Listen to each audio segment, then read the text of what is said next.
How did a convicted murderer end up hitting a deputy with a car?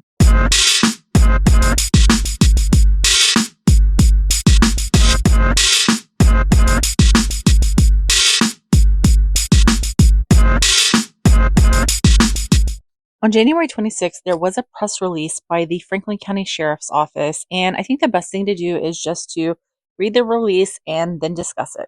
So this was the release. On January 26, 2024, at about 5:53 hours, so that would be almost 6 o'clock in the morning, Franklin County Sheriff's Department received a 911 call from a citizen in the area of Highway 41 and its intersection with Highway 60.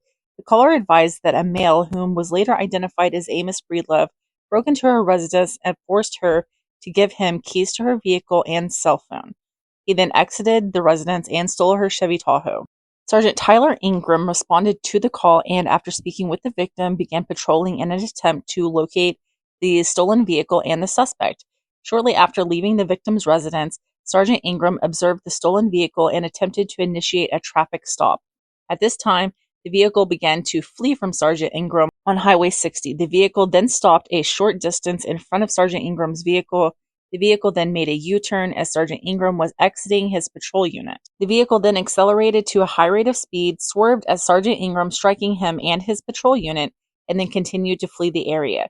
Due to injury, Sergeant Ingram was not able to continue the pursuit of Amos Breedlove.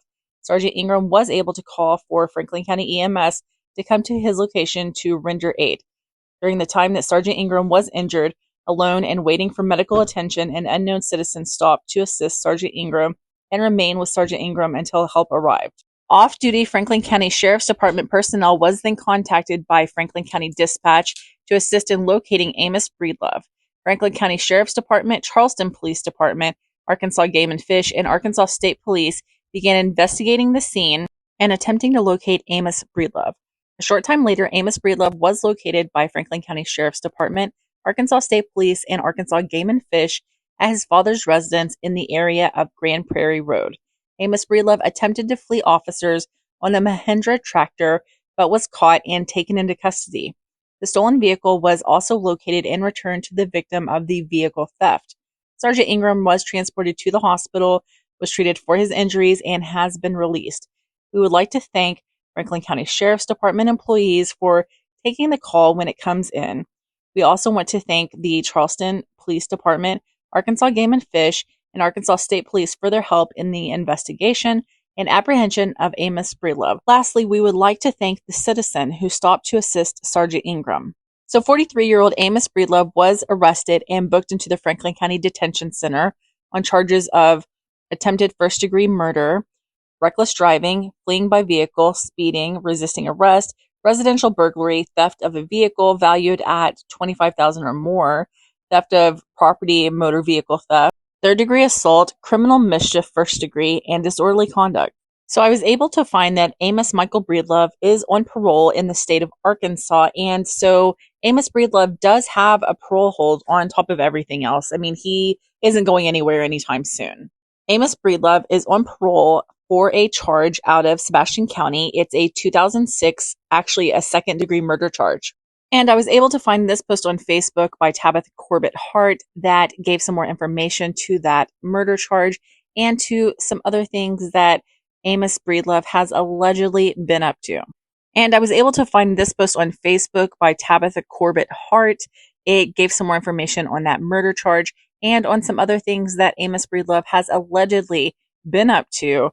So here it says, y'all's probably not going to like my post for a while, but I will stop at nothing to make sure this man, who has to register as a violent offender for the murder of my baby brother, never gets back out on the streets. That lady, and especially that officer, should have never been harmed by this evil.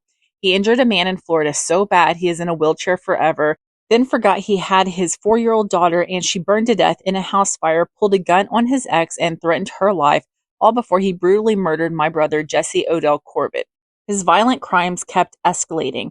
Then the parole board let him out, and he has now hurt someone else.